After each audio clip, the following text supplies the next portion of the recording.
கர்த்தருடைய பரிசுத்த நாமத்துக்கு மகிமை உண்டாவதாக. ஜூன் மாதம் 10ஆம் தேதி இன்றைய நாளுக்கான ஜீவனுள்ள வார்த்தை. யோவான் 13வது அதிகாரம் 34வது வசனம்.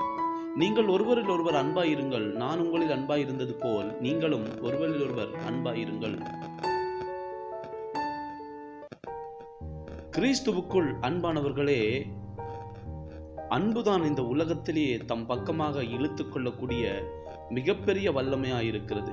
ஆகவேதான் இயேசு கிறிஸ்து நாம் பாவிகளாய் இருக்கையில் நமக்காக மரித்ததினாலே நம்மேல் வைத்த தமது அன்பை விளங்கு பண்ணி இந்த உலகத்தையே தம் பக்கமாக இழுத்து கொண்டார்.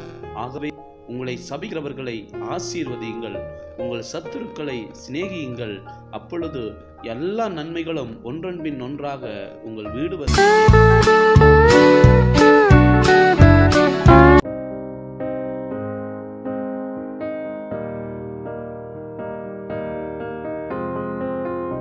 I will run, I will